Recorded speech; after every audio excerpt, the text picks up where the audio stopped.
এই মুহূর্তে মানিক মিয়া এভিনিউয়ে আছেন রিপোর্টার নিয়াজ শুভ, ধানমন্ডি রবীন্দ্র সরোবরে আছেন সাদিক হাসান ইমন এবং হাতিরঝিলে আছেন সাইফুল ইসলাম। সরাসরি শুরুতেই যাচ্ছি শুভর কাছে।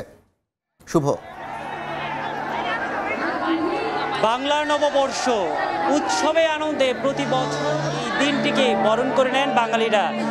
আজ দিনের প্রথম প্রহর থেকেই কিন্তু উৎসবের আনন্দে মেতে উঠেছেন সকলে। আমরা এই মুহূর্তে আছি রাজধানীর মানিক মিয়া এভিনিউতে। এখানে চলছে ড্রোন শো ও কনসার্ট। বাংলাদেশ শিল্পকলা একাডেমির আয়োজনে এই কনসার্টে আমরা দেখছি লাখো মানুষের ভিড়। প্রত্যেকেই কিন্তু গানের সঙ্গে নিজেদেরকে মিলিয়ে দিচ্ছেন, নিজে গানের সুরে নিজেদের গা ভাসিয়ে দিচ্ছেন। দর্শক, একটু বলতে চাই যে উৎসবে আনন্দে যখন প্রতি বছর বাঙালিরা এই দিনটিকে বরণ করে নেন, তখন বাঙালির সার্বজনীন প্রাণের এই উৎসবে অতীতের সকল ভুল ত্রুটি ও ব্যর্থতার গ্লানি ভুলে নতুন করে সুখ, শান্তি ও সমৃদ্ধির কামনায় প্রত্যেকেই উদযাপন করেন। কিছুক্ষণ আগেই মঞ্চে ছিলেন দেশের জনপ্রিয় পালাকার ইসলাম উদ্দিন পালাকার। তিনি যখন মঞ্চে ছিলেন তখন আমরা দেখছিলাম যে দর্শক মহলেও কিন্তু শ্রোতারাও কিন্তু উচ্ছ্বাসে ফেটে পড়ছিলেন, প্রত্যেকেই কিন্তু তাদের সেই আয়োজন উপভোগ করছিলেন। আমরা মঞ্চের আবারও কিছুক্ষণ আগেই দেখছিলাম যে যখন শিল্পীরা তাদের পারফর্ম করছেন তখন কিন্তু মঞ্চে যেভাবে উচ্ছ্বাস ছড়িয়ে পড়ছে তেমনি কিন্তু আসলে দর্শক সারিতেও ছড়িয়ে পড়ছে। আপনাদেরকে আর একটু বলিয়ে রাখতে চাই যে বিষয়টা, সেটি হচ্ছে পহেলা বৈশাখ আমাদের বাংলাদেশে এমন একটি আয়োজন যা ধর্ম, বর্ণ, সমাজ, বয়স বা বৃত্তির সীমা পেরিয়ে সর্বত্র একাকার। নববর্ষের আনন্দ চিত্তে নতুনের জাগরণ ঘটে উৎসবের মধ্যে, এমন মানুষ নিজেকে খুঁজে বৃহত্তর গণ্ডিতে। আমরা আসলে দেখি যে আমরা আসলে শুরু থেকেই দেখছিলাম, আজকের এই আয়োজনের শুরু থেকেই কিন্তু দেখছিলাম আমরা যখন থেকে এই আয়োজন বিকাল 3টা থেকে শুরু হয়েছে তখন থেকে কিন্তু আমরা দেখছিলাম যে রোদকে উপেক্ষা করেও কিন্তু দর্শক আসছিলেন এবং কি এই আয়োজনে সামিল হচ্ছিলেন। দর্শক, এই ছিল আমার কাছে মানিক মিয়া এভিনিউ থেকে সবশেষ। এখন আমরা যাচ্ছি সহকর্মী সাদিক ইমনের কাছে। পহেলা বৈশাখ বাঙালির একটি প্রাণের উৎসব। সারা বছর দল মত যতই ভাগে বিভক্ত মানুষ থাকুক, কিন্তু এই একটা দিনে পহেলা বৈশাখে কিন্তু মানুষ সবাই ঐক্যবদ্ধ হয় এবং সবাই বাঙালি পরিচয়ে পরিচিত হতে চায় এবং সেটা নিয়ে তারা গর্ববোধ করে। তোমরা একতারা বাজাও না, দোতারা বাজাও না, কারণ একতারা বাজাইলে মনে পড়ে যায় একদিন বাঙালি ছিলাম রে। তোমরা জারি গায়ও না, তোমরা বাউল গায়ও না, তোমরা কীর্তন গায়ও না, কারণ মনে পড়ে যায় একদিন বাঙালি ছিলাম রে। এই গানের যত আবেগ রয়েছে, যত আক্ষেপ রয়েছে, সব কিছু যেন পূর্ণতা পায় এই পহেলা বৈশাখে এসে। কারণ চারদিকে যেদিকেই দেখা যায় সকালবেলা থেকে কিন্তু মানুষের মধ্যে তার পোশাকে, তার চলনে, তার খাবার দাবারে এবং তার লাইফস্টাইলে সব জায়গায় কিন্তু দেখা যায় বাঙালির ছাপ। এবং দেখা যায় তারা এই দিনটিকে ঘিরে কিন্তু গোটা দেশ জুড়ে নানা ধরনের আয়োজন করা হয়। সকালে ছিল আনন্দ শোভাযাত্রা, ঢাকায় ছিল, ঢাকার বাইরেও অনেক জায়গায় ছিল, সেটা কিন্তু তারা উদযাপন করেছে।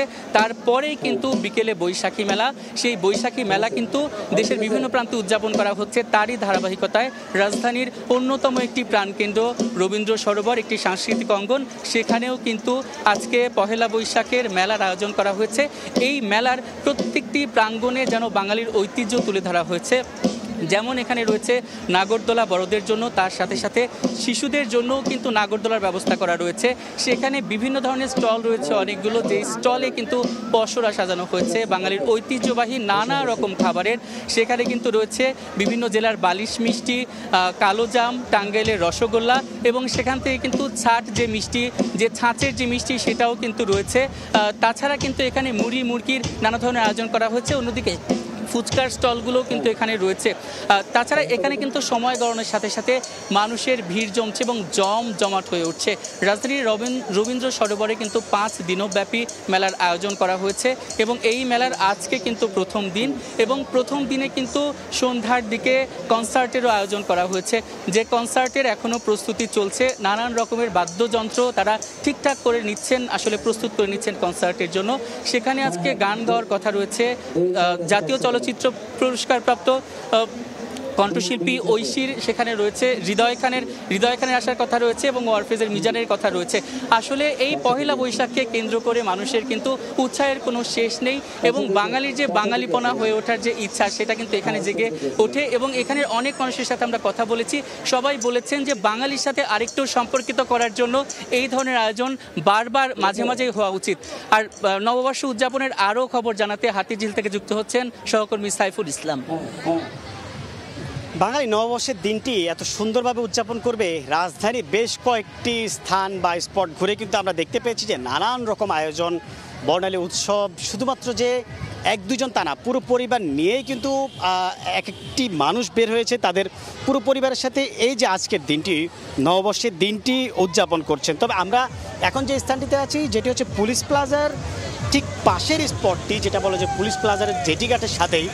শুধুমাত্র এই জায়গাটি নয়, আমরা দেখতে পেয়েছি যে হাতিরঝিল কেন্দ্রিক যত এরিয়া আছে, বিশেষ করে এফডিসির মুখ থেকে শুরু করে রামপুরা ব্রিজ এবং এই যে এখন যে স্থানটি, এটি পুলিশ প্লাজার সাথে যে অংশটি, সেটি কিন্তু এখানে যে শুধুমাত্র পরিবার নিয়ে সকাল থেকে আমরা দেখতে পেয়েছি বিভিন্ন স্পটে ঘুরেছেন, তারা কিন্তু এখন এখানে এসেছেন বাচ্চাদেরকে বিনোদন দেওয়ার জন্য। কারণ হচ্ছে যে স্লিপার, এই যে স্লিপার দিয়ে নামছেন, এর পাশাপাশি আমরা দেখতে পেয়েছি যে ঘূর্ণায়মান অনেকগুলি রাইড আছে, যার মাধ্যমে হচ্ছে শুধু বাচ্চাদেরকে নিয়েই কিন্তু বড়রা উপভোগ করছেন। এবং শুধুমাত্র যে বড়রা বসছেন তা না, তার পাশাপাশি পুরো পরিবারের সকলেই যেন বসতে পারে সেই ব্যবস্থাটি কিন্তু এখানে আয়োজকরা করেছেন। এবং সেটি নিয়ে কিন্তু আসলে এখানকার যে আগত বিনোদন প্রেমীরা বা আগত যে দর্শনার্থীরা তারা এসেছেন পুরো পরিবার নিয়ে আনন্দ উপভোগ করতে।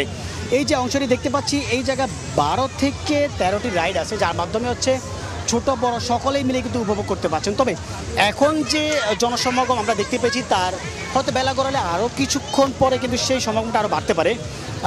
তার মধ্য দিয়ে কিন্তু রাইডিং যে সেক্টর সেখানে আছে, যে কটি আছে, তার কিন্তু ভিড় এবং সিরিয়াল কিন্তু লেগেই আছে। তবে শুধুমাত্র যে এই জায়গাটি না, আমরা রামপুরা ব্রিজে হাতিরঝিল কেন্দ্রিক এই যে হাতির ঝিলটা, পুরো ঝিলটাতে আমরা দেখতে পেয়েছি যে এখানকার যে আগত দর্শনার্থীরা তারা এই যে রাইডিং যে ট্যাক্সি বোর্ড আছে, সেই বোর্ডগুলোতে কিন্তু উঠেছে শুধুমাত্র যে এফডিসি মোড় থেকে রামপুরা বা জেটিঘাট পুলিশ প্লাজার এখানে এই জায়গাটি পার হওয়ার জন্য নয়, তারা ঘুরে বেড়ানোর জন্য কিন্তু এই বোর্ড ট্যাক্সিগুলোতে আমরা উঠেছি, আমরা দেখতে পেয়েছি একটু আগে।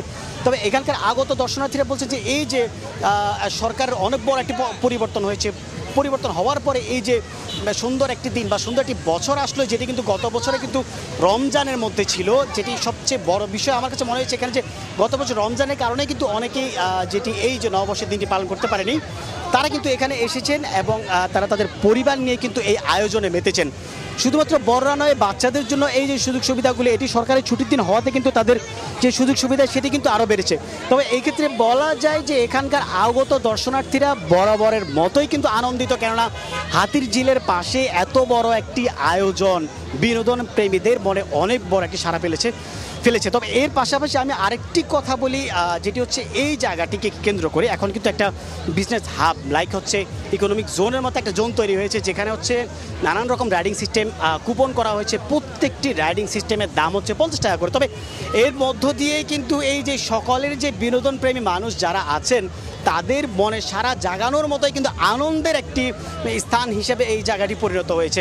শুধুমাত্র ছোট বাচ্চাদের জন্য নয়, এই জায়গাটি যে রাইডিং আছে সেটিতে কিন্তু বড়রা উঠতে পারে। আমরা আমরা আমরা রেল ডেকর দেখেছি বা হচ্ছে যে অন্যান্য যে নৌকা বাইসের মতো করে একটি স্থান আছে, সেটিতেও আমরা রাইড করতে দেখেছি। শুধুমাত্র যে ছোটরা এই জায়গা কেন্দ্রিক এসেছে তা না, পরিবার নিয়ে যারা এসেছেন আনন্দময় মুহূর্তটি বা বর্ষবরণের যে অনুষ্ঠানটি, সেটি কিন্তু এখানে খুব ভালোভাবে পালন করছে আমরা দেখতে পেয়েছি। এই ছিল আমার কাছ থেকে রাজধানীর হাতিরঝিল থেকে বিনোদন কেন্দ্রগুলির সর্বশেষ খবর।